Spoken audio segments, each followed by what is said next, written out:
প্রথমে এসে আপনাদেরকে সালাম দিয়েছি। সালাম দেওয়াটা কি? সালাম দেওয়াটা কি? সালাম দেওয়া সুন্নাত, আর সালামের জবাব দেওয়া ওয়াজিব। কোনো ব্যক্তি যদি সালামের উত্তর না দেয়, জবাব যদি না দেয়, সে ব্যক্তি গুনাহগার হবে। কিন্তু প্রথমে যদি আমি সালাম না দিতাম কোনো সমস্যা ছিল না, সালামের জবাব দিতে হবে। এই কারণে আপনার বুখারী শরীফের হাদিসে আপনার উল্লেখ রয়েছে আসসালামু কবলুল কালাম। এই বুখারী শরীফ আপনার জানাতানা হাদিস নয়।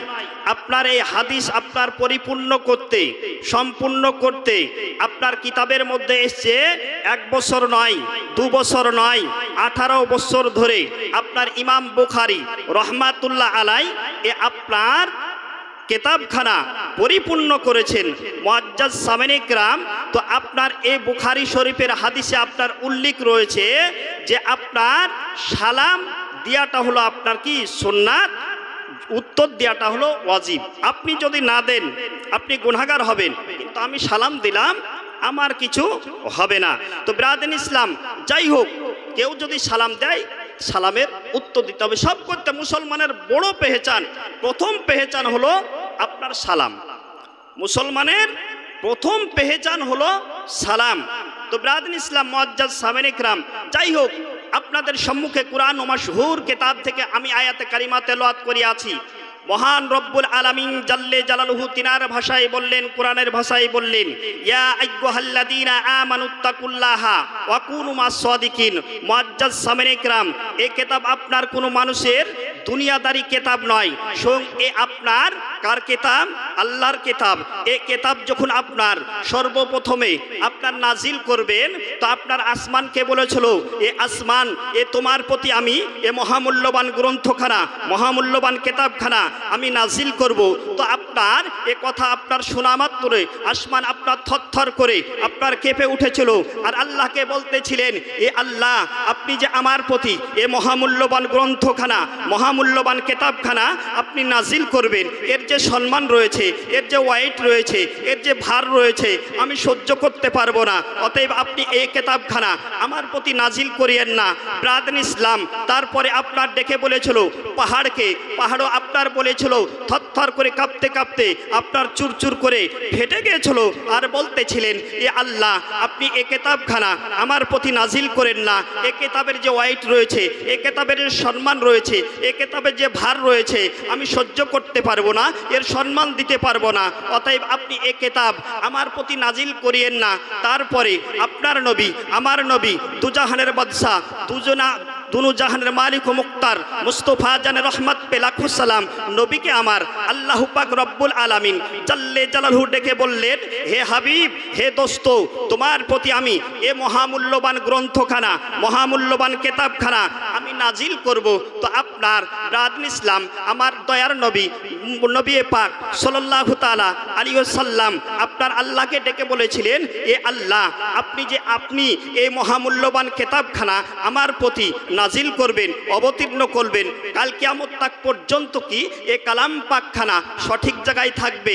ব্রাদার ইসলাম, আল্লাহ পাক রব্বুল আলামিন জাল্লে জালালহু তিনার হাবিবকে ডেকে বলেছিলেন, হে হাবিব, তোমার প্রতি যেমন এ কালাম পাকখানা নাজিল করা আমার দায়িত্ব রয়েছে, কাল কিয়ামত তাক পর্যন্ত এ কালাম পাককে কিরূপভাবে হেফাজত করতে হবে সেটা আমার দায়িত্ব। বলুন সুবহানাল্লাহ।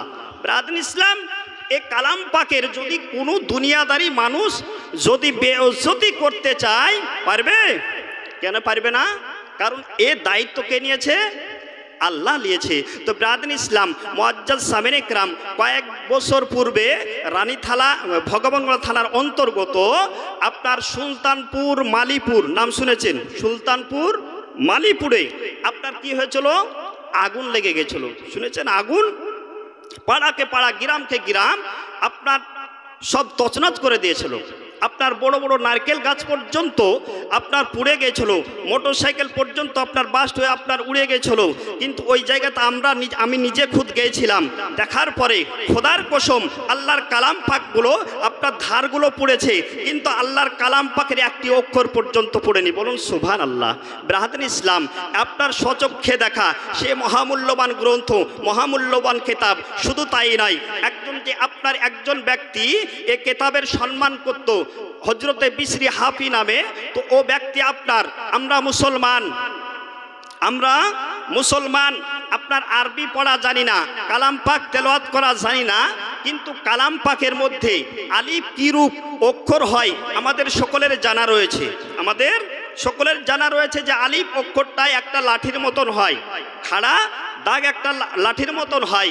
তো আপনার ও ব্যক্তি আপনার রাত্রিবেলায় কি করেছেন, শরাব পান করে আপনার টগরাতে চলে আসছে জ্যোৎস্না রাত্রি, তো আপনার দেখছেন যে একটি আপনার আলিফ অক্ষর পড়ে রয়েছে, তো অক্ষরটাকে আপনার ও ব্যক্তি আপনার আদবের সহিত আপনার রুমালে জোড়ে আপনার তুলেছেন, তোলার পরে বাড়িতে নিয়ে এসছেন, নিয়ে আসার পরে সিন্দুকের ভিতরে বাক্সর ভিতরে আপনার রেখে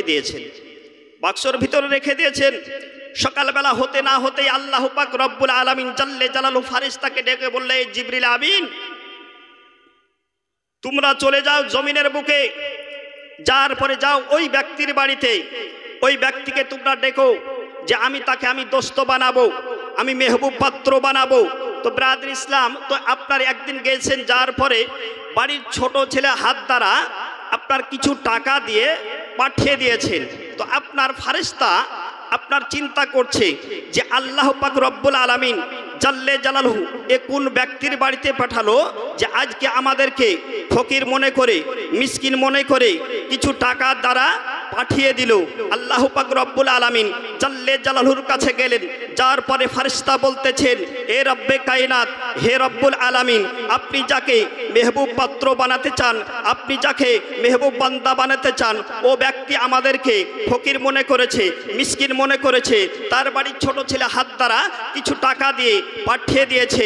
ব্রাদার ইসলাম মুআজ্জাজ সামিন ইকরাম, আল্লাহ পাক রব্বুল আলামিন জাল্লে জালালহু আবারও বললেন যে যাও, আবার যাও, একবার নয়, দুবার নয়, 3 দিন পর্যন্ত ওনার বাড়িতে যাওয়ার পরে আপনার আল্লাহ পাক রব্বুল আলামিন জাল্লে জালালহু আপনার ফারিস্তাকে বললেন, এ ফারিস্তা, ওই বাড়িতে ঢোকার পূর্বে তুমি ওনার নাম ধরে ডাকবে, দেখবে উনি বের হয়ে চলে আসবে। ব্রাদার ইসলাম মুআজ্জাজ সামিন ইকরাম, তো বাড়ি ঢোকার পূর্বেই আপনার ওনার নাম ধরে ডাকছে, এ বিসরি হাফি তুমি বাইরে এসো, এ বিসরি হাফি তুমি বাইরে এসো। ব্রাদার ইসলাম মুআজ্জাজ সামিন ইকরাম, আপনার বিসরি হাফি আপনার তিনার কণ্ঠ শুনে কিছু বুঝতে পারলো না, তখন আপনার ও ব্যক্তিকে আল্লাহ পাক রব্বুল আলামিন জাল্লে জালালহুর ফারিস্তাকে ও বিসরি হাফি বলতেছেন যে তুমি আমার নামখানা কি করে জানতে পারলে, কি করে বুঝতে পারলে? ব্রাদার ইসলাম, তখন আল্লাহ পাক রব্বুল আলামিন জাল্লে জালালহুর ফারিস্তা বলতেছেন, আমরা কোনো দুনিয়াদারি মানুষ নয়, আমরা এসেছি আল্লাহর তরফ থেকে, আল্লাহ আপনাকে মেহবুব বান্দা বানাতে চাই, আল্লাহ আপনাকে প্রিয় পাত্র বানাতে চাই, সেই কারণে আপনাকে আপনার বার্তা পৌঁছাতে এসেছি, আর সেই কথা আপনাকে বলতে এসেছি। ব্রাদার ইসলাম হজরতে বিসরি হাফি আপনারা বলতেছেন যে আমি এমন কিছু তো ভালো কাজ করি নাই, আমি কি ভালো কাজ করলাম? সে ভালো কাজের দৌলতে, ভালো কাজের বিনিময়ে আল্লাহ আমাকে প্রিয় পাত্র বানাতে চাই। ব্রাদার ইসলাম, তখন আপনার ফারিস্তা বলতেছেন, এ আল্লাহর মেহবুব বান্দা, শুনে নাও, তোমাকে এই কারণে মেহবুব বান্দা বানাতে চাই যে তুমি রাত্রিবেলায়, জ্যোৎস্না রাত্রি, একটা আলিফ অক্ষরের ইজ্জত করার জন্য, সম্মান করার জন্য তোমাকে আল্লাহ মেহবুব বান্দা বানাতে চাই, আল্লাহ তোমাকে দোস্ত বানাতে চাই। বলুন সুবহানাল্লাহ। ব্রাদার ইসলাম, এ কালাম পাক তো আপনার বিসরি হাফি রহমাতুল্লাহ আলাই আপনার নিয়াত করে নিলেন যে আজ থেকে আমি জিন্দেগিতে যতদিন বেঁচে থাকবো ততদিন পর্যন্ত আমি কোনোদিন হারাম কাজ করব না, অবৈধ কাজ করব না। তারপরে আপনার কি হলেন? একজন আল্লাহওয়ালা তৈরি হয়ে গেলেন। বলুন সুবহানাল্লাহ। তো আমরা মুসলমান, আমরা পাঞ্জে গাঁজার নামাজ পড়া ব্যক্তি, আমরা নেশা পান করি না। আল্লাহকে যদি আমরা মন খোলসা করে ডাকি, তো আপনার আল্লাহ আমাদের ডাকে অবশ্যই সাড়া দেবে। বলুন সুবহানাল্লাহ। ব্রাদার ইসলাম মুআজ্জাজ সামিন ইকরাম, শুধু তাই নয়, নবী পাক সাহেবের আওলাদ, দুনো জাহানের মালিক ও মুক্তার মুস্তফা জান রহমত পেলাক সালাম নবী আমার বলতেছেন, কোনো ব্যক্তি যদি এই কালাম পাককে পড়া জানে না, সকাল ও সন্ধ্যাবেলা আপনার চুম্বন করে বাড়িতে রেখে দেয়, তবুও আপনার এটা ইবাদতের মধ্যে গণ্য হবে। বলুন সুবহানাল্লাহ। ও ব্যক্তি পড়া জানে না, কিন্তু আপনার আদবের সহিত আপনার কি করে সকাল ও সন্ধ্যাবেলা আপনার চুম্বন খেয়ে যদি রেখে দেয় তো তবুও সেটা ইবাদতের মধ্যে গণ্য হবে।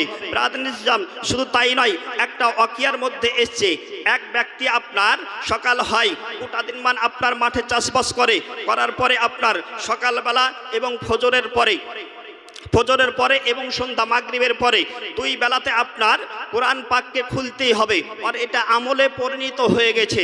ব্রাদার ইসলাম মুআজ্জাজ সামিনে کرام, তো ও ব্যক্তি আপনার ফজরের নামাজ পড়ে তা আপনার কালাম পাক তেলাওয়াত করা জানে না, কালাম পাক পড়া জানে না।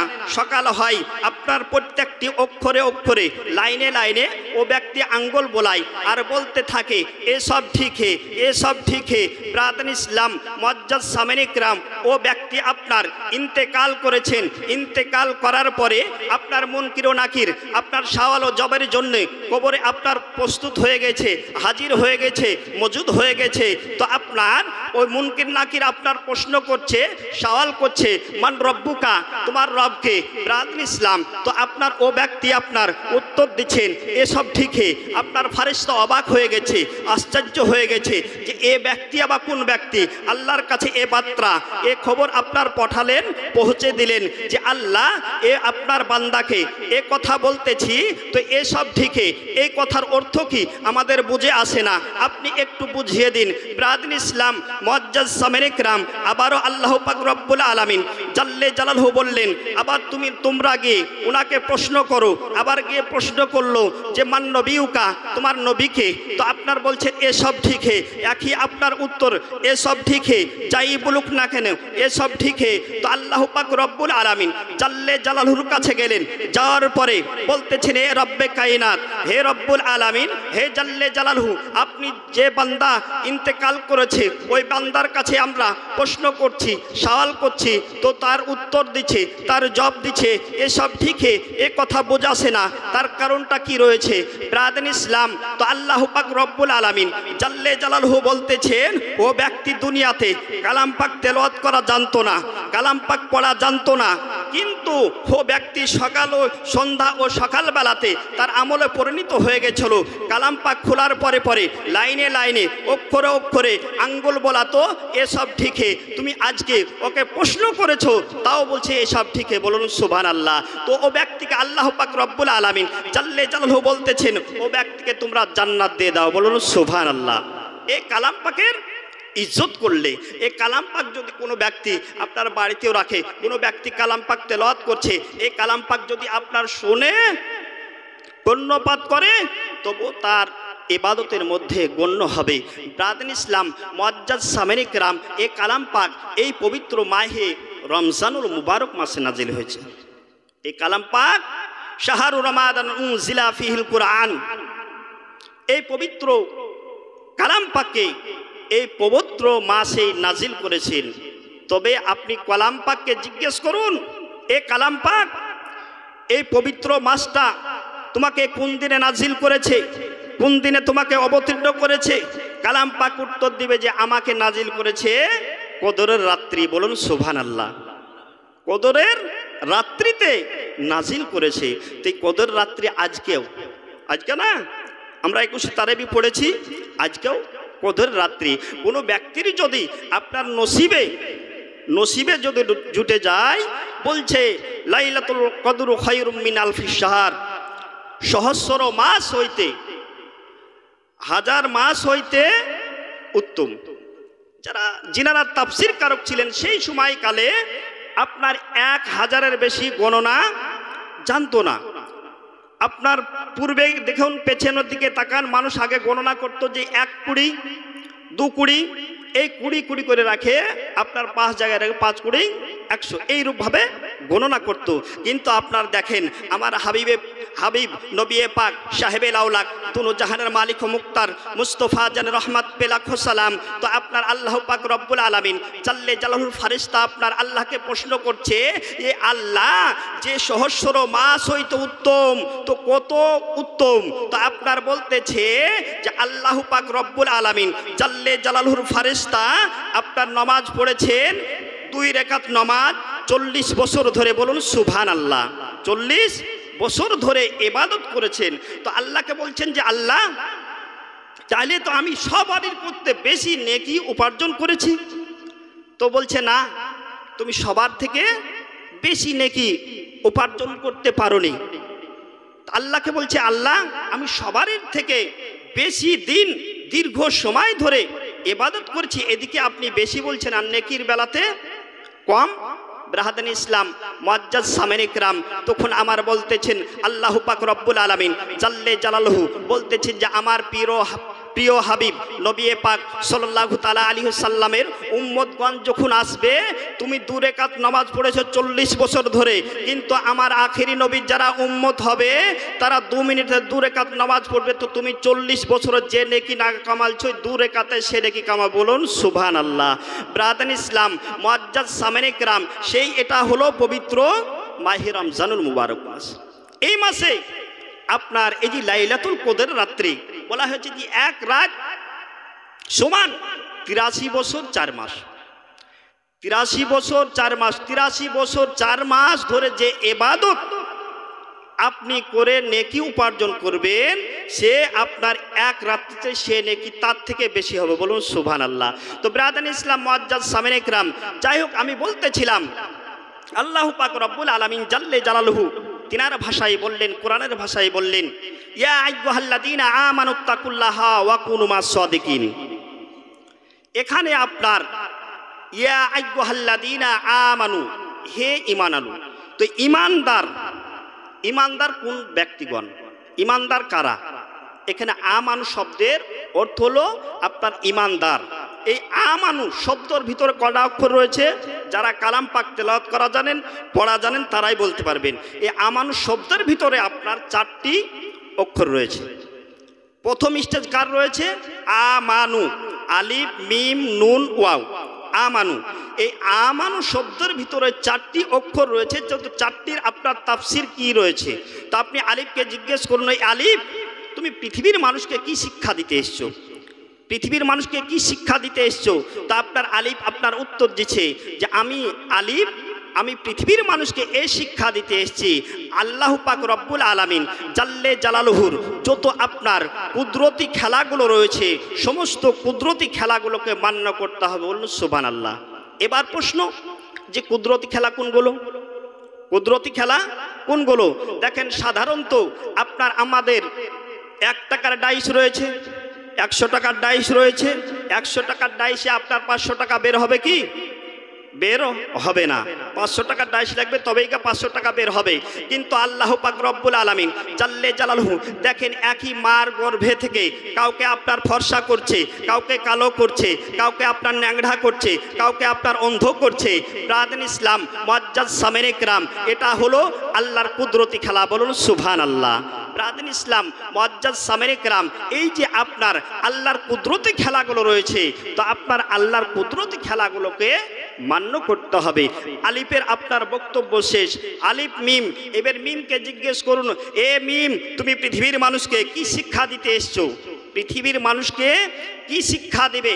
ব্রাদান ইসলাম মুআজ্জাজ সামিন ইকরাম মিমে উত্তর দিচ্ছেন যে আমার 2য় নম্বরে স্টেজ রয়েছে, আমি হলাম মিমে মুহাম্মদুর রাসূলুল্লাহ সাল্লাল্লাহু তাআলা আলাইহি ওয়াসাল্লাম। মিমে আপনার মুহাম্মদ রাসূল সাল্লাল্লাহু তাআলা আলাইহি ওয়াসাল্লামের যেসব আপনার মুজিজাগুলো রয়েছে, সেসব মুজিজাগুলোকে আপনাকে মান্য করতে হবে। নিকৃষ্ট ব্যক্তি আবু জেহেলের হাতে আপনার আবু জেহেল আপনার কঙ্কন নিয়েছে, আমার নবী পাক সাহেবে আউলাক দুনো জাহানের মালিক ও মুক্তার মুস্তফা জান রহমত পে লাখো সালাম নবীকে আমার ইমতিহান করছেন, পরীক্ষা করছেন।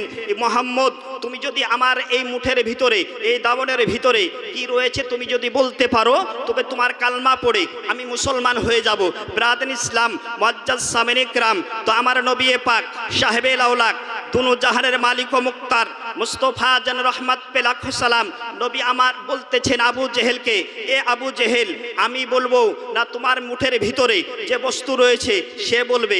আবু জেহেল আপনার থমকে কিছুক্ষণ দাঁড়িয়ে গেলেন, দাঁড়ার পরে আপনার মনে মনে চিন্তা করছে যে মুঠের ভিতর যে বস্তু রয়েছে তার তো বাক্য শক্তি নাই, তার তো আপনার শুনতে পায় না, সে লড়াচড়া করতে পারে না, সে যদি বলে দিতে পারে খুবই ভালো হবে। তো আপনার আবু জেহেল আপনার চিন্তা করে মোহাম্মদ মুস্তফা সাল্লাল্লাহু তাআলা আলাইহি সাল্লামকে বলতেছেন, হে মোহাম্মদ, হ্যাঁ ঠিক আছে, সে যদি বলে দিতে পারে খুবই ভালো হবে। তো আপনার নবী পাক সাহেবেল আউলাক দুনু জাহানের মালিক ও মুক্তার মুস্তফা জান রহমাত পেলাখু সালাম নবী আমার মুখ দ্বারা জবান খুলেন নাই, আপনার শাহাদাত উঙ্গুলি ইশারা করেছিলেন আবু জেহেলের মুঠের দিকে। খোদার কসম, যখনই আপনার শাহাদাত উঙ্গুলি আপনার ইশারা করা ওই মুঠের ভিতরে যে কঙ্কর ছিল, যে পাথর ছিল, সে পাথরগুলো নবীর প্রতি কালমা পড়তেছিল। বলুন সুবহানাল্লাহ। ব্রাদার ইসলাম মুআজ্জাজ সামিনে کرام, শুধু তাই নয়, আবু জেহেল আপনার রাগে রাগান্বিত হয়ে সে কাঙ্করগুলো জমিনের ওপরে ছুঁড়ে ফেলে দিলেন। ফেলার পরেও আপনার নাচতে নাচতে ওই কাঙ্করগুলো নবীর প্রতি কালমা পড়তেছিল, লা ইলাহা ইল্লাল্লাহু মুহাম্মাদুর রাসূলুল্লাহ, লা ইলাহা ইল্লাল্লাহু মুহাম্মাদুর রাসূলুল্লাহ সাল্লাল্লাহু তাআলা আলাইহি ওয়াসাল্লাম। ব্রাদার ইসলাম মুআজ্জাজ সামিনে کرام, আপনার দ্বিতীয় নাম্বার শেষ হলো। আপনার তৃতীয় নাম্বারে রয়েছে নুন। তৃতীয় নাম্বারে নুন রয়েছে। নুনকে জিজ্ঞেস করুন, এ নুন, তুমি পৃথিবীর মানুষকে কি শিক্ষা দিতে এসছো? আপনার নুনে উত্তর দিচ্ছে যে আমার 3 নম্বরে স্টেজ রয়েছে, আমি পৃথিবীর মানুষকে এ শিক্ষা দিতে এসেছি। নুনে হলো যত নবীগণ এসছে সমস্ত নবীগণকে মান্য করতে হবে। বলুন সুবহানাল্লাহ। আপনি ভাবছেন যে হজরতে আইয়ুব আলাইহিস সালামকে মান্য করি, জাকারিয়াকে মান্য করি না, হজরতে ইউসুফ আলাইহিস সালামকে মান্য করি, হজরতে ইয়াকুব আলাইহিস সালামকে মান্য করি না, এ করলে আপনি ইমানদার হতে পারবেন না। এখানে বলা হয়েছে যে সমস্ত নবীগণকে মান্য করতে হবে। ব্রাদার ইসলাম মুআজ্জাজ সামিনে کرام, তারপরে আপনার ওয়াও রয়েছে। ওয়াও কি? ওয়াও হলে আপনার বলা হচ্ছে যে ওয়ায়ের সমস্ত অলিগণ। বলুন সুবহানাল্লাহ।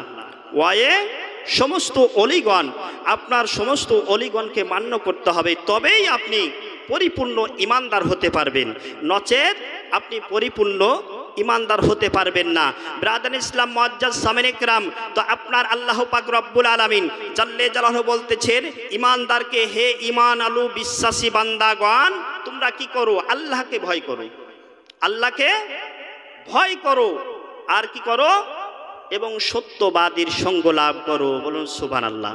সত্যবাদীর সঙ্গ লাভ করো, সত্যবাদীর সাথী হয়ে যাও, সত্যবাদীর দোস্ত হয়ে যাও, সত্যবাদীর বন্ধু হয়ে যাও। ব্রাদার ইসলাম এখানে কালাম পাকের মধ্যে বলতেছেন যে সত্যবাদীর সাথী হতে হবে। আপনি ভাবছেন যে না, সত্যবাদীর সঙ্গে আপনি চলাফেরা করছেন না। বলেন একটা কথা আমাদের ভাসতে হলো, সঙ্গ দোষে লোহা ভাসে। আমরা বলে থাকি লোহা কখনো ভাসে না, কিন্তু আবারও ভাসে। লোহা ভাসে না, কিন্তু আবারও ভাসে। বড় বড় স্টিমার, জাহাজ পানিতে চলছে, লোহা নাই, সব লোহা। কারণ যে আপনার ওর সঙ্গ আছে। ব্রাদার ইসলাম, তো আপনার সঙ্গ যদি খারাপ হয়ে যায়, সঙ্গ যদি খারাপ হয়ে যায়, তো আপনি অটোমেটিক একদিন খারাপ হয়ে যাবেন, নিজেই বুঝতে পারবেন না। তো অতএব আমরা যার সঙ্গে চলাফেরা করব, সে ব্যক্তিগুলো ভালো হতে হবে, সে ব্যক্তিগুলো ভালো ব্যক্তির সঙ্গে চলতে হবে, নামাজি ব্যক্তির সঙ্গে চলতে হবে, পরেজগার ব্যক্তির সঙ্গে চলতে হবে, সলেহীন ব্যক্তির সঙ্গে চলতে হবে, তবেই আমাদের জিন্দেগি কামিয়াবি হবে। নচেত ইহজগত আপনি কামিয়াবি হতে পারবেন না, পরজগৎ তো হতেই পারবেন না। তো যাই হোক, আমি বলতেছিলাম আপনার ইয়া আইয়ুহাল্লাযীনা আমানুত্তাকুল্লাহা ওয়া কুনু মাস সাদিকিন, তোমরা হে ঈমান আলো, হে বিশ্বাসী বান্দাগণ, তোমরা আল্লাহকে ভয় করো এবং সত্যবাদীর সঙ্গ লাভ করো। তো আল্লাহকে কেমন ভয় করব? আল্লাহকে আমরা কেমন ভয় করব? তো আল্লাহকে ভয় করতে হবে, ভয় করার মতন করতে হবে, তবেই গা হবে, নচেত হবে না। তো আপনার আল্লাহর ওলিগণ কেমন সত্যবাদী ছিলেন, আপনার আল্লাহ রসুলের সাহাবাগণ কেমন সত্যবাদী ছিলেন। হযরত আমিরুল মুমিনিন উমারে ফারুক রাদিয়াল্লাহু তাআলা আন, আপনার যখন বাদশাহ হলেন, তো আপনার সিংহাসনে বসে রয়েছেন, তো একজন ব্যক্তি বুড়িমা ঠক ঠক করে এসে আপনার হযরতে আমিরুল মুমিনিন উমারে ফারুক রাদিয়াল্লাহু তাআলা আনহুর দরবারে এসে বলতেছেন যে তোমাদের বাদশাহ কে আছে, তোমাদের বাদশাহকে ডাকো। হযরতে উমারে ফারুক রাদিয়াল্লাহু তাআলা আনহুর আপনার শিষ্যগণ ওই বুড়িমার কথা শুনে বলছে যে আমাদের বাদশাকে, আমাদের নেতাকে কোনো ব্যক্তি এইরূপ কথা বলতে পারে না। এ বুড়িমা কি বলতেছে? ব্রাদার ইসলাম মুআজ্জাজ সামিন ইকরাম, তো আপনার ও বুড়িমা বলতেছে তোমাদের বাদশাকে, তাকে ডেকে আনো, তার সঙ্গে আমি কথা বলতে চাই, তার সঙ্গে আমি দেখা করতে চাই।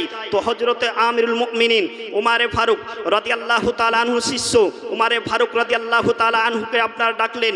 ডাকার পরে ওই বুড়িমা বলতেছেন, এই তুমি কেমন বাদশা হয়েছো, তুমি কেমন নেতা হয়েছো? তোমার মরুভূমিতে আমার তেল পড়ে গেছিল, সে তেলটা শোষণ করে নিয়েছে, সে তেলটা খেয়ে নিয়েছে। ব্রাদার ইসলাম মুআজ্জাজ সামিন ইকরাম, তো আমিরুল মুমিনিন উমারে ফারুক রাদিয়াল্লাহু তাআলা আপনার মুচকি হেসে বুড়িমাকে বলতেছেন, এ বুড়িমা তোমার তেল পড়ে গেছে তো কি হয়েছে? তোমার কতটা তেল পড়েছে? আমার তেল রয়েছে, তোমার যতটা প্রয়োজন ততটা তুমি নিয়ে যাও। আপনার হযরতে আমিরুল মুমিনিন উমারে ফারুক রাদিয়াল্লাহু তাআলা আনহুকে আপনার বুড়িমা বলতেছেন যে না উমারে ফারুক, শুনে নাও, তোমার ও তেলের দরকার নাই। তোমার মরুভূমিতে আমার যে তেলটা পড়ে গেছে, যে তেলটা তোমার মরুভূমিতে শোষণ করে নিয়েছে, যে তেলটা তোমার মরুভূমিতে খেয়ে নিয়েছে, সে তেলটাই আমার চাই।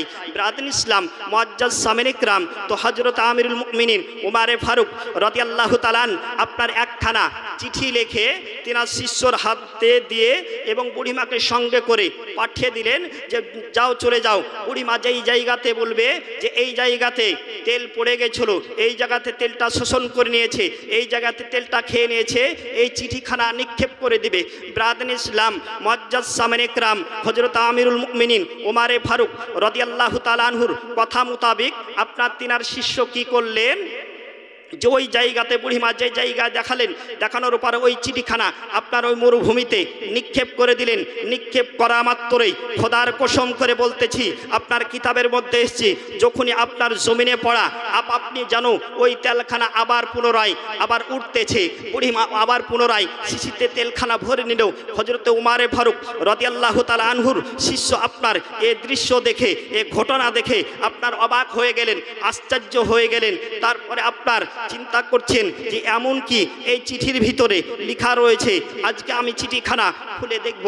ব্রাদার ইসলাম মুআজ্জাজ সামিন ইকরাম, তো হযরত আমিরুল মুমিনিন উমারে ফারুক রাদিয়াল্লাহু তাআলা আনহুর শিষ্য সে আপনার চিঠিখানা লিখে দেখছেন, যে পড়ছেন যে আপনার চিঠিখানার ভিতরে লেখা রয়েছে, এ মরুভূমি, এ জমিন, তুই শুনে নে, আজকে যদি বুড়িমার তেলটা ব্যাক না দিস তো এই জায়গা তোকে বেনামাজির দাফন ও কাফন করা হবে। বলুন আস্তাগফিরুল্লাহ। ব্রাদার ইসলাম আপনার এখান থেকে পরিষ্কারভাবে বোঝা যাচ্ছে যে আপনার বেনমাজিকে দেখে মাটি পর্যন্ত ভয় করে, বেনমাজিকে দেখে মাটি পর্যন্ত ভয় করে। কিন্তু আমরা মুসলমান, আমরা নামাজ পড়ি না, আমরা নামাজ পড়ি না। কিন্তু আপনার নবী পাক সাহেবে লাউলাক দুনো জাহানের মালিক ও মুক্তার মুস্তফা জান রহমাত পে লাখো সালাম নবী আমার বলতেছেন, আস-সালাতু মিফতাহুল জান্নাত, নামাজ হলো জান্নাতের কাঠি চাবি। আপনি বলছেন আমি নামাজ পড়ি না, কারো অন্যায় করি না, আমি নামাজ পড়ি না, কারো চুরি করি না, আমি নামাজ পড়ি না, মিথ্যা কথা বলি না, আমি নামাজ পড়ি না, পিতামাতাকে অসম্মান করি না, আমি নামাজ পড়ি না, কারোর সঙ্গে বেদবি করি না। ব্রাদার ইসলাম আমার নবী পাক সাহেবে লাউলাক দুনো জাহানের মালিক ও মুক্তার মুস্তফা জান রহমাত পে লাখো সালাম নবী আমার বলতেছেন যে তুমি যদি কোনো দিন ভালো কাজের ওসিলাতেও জান্নাতে যাও, জান্নাতের গেটে যেতে পারবে না। বলুন সুবহানাল্লাহ।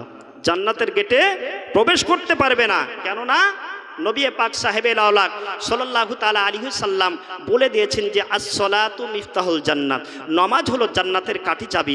আপনি জান্নাতের গেটে গিয়ে চলাফেরা করবেন, ঘোরাফেরা করবেন, তো আপনার ফারিস্তাকে আপনি ডেকে বলবেন, এ ফারিস্তা ভাই এটা কার জান্নাত রয়েছে? তো আপনার ফারিস্তার নাম পড়ে বলে দেবে যে এটা আব্দুর রহমানের জান্নাত রয়েছে, আব্দুল জব্বারের জান্নাত রয়েছে। তখন আপনি বলবেন যে এটা তাহলে তো আমারই জান্নাত রয়েছে। ব্রাদার ইসলাম ফারিস্তাকে বলবেন তাহলে এটা বন্ধ কেন?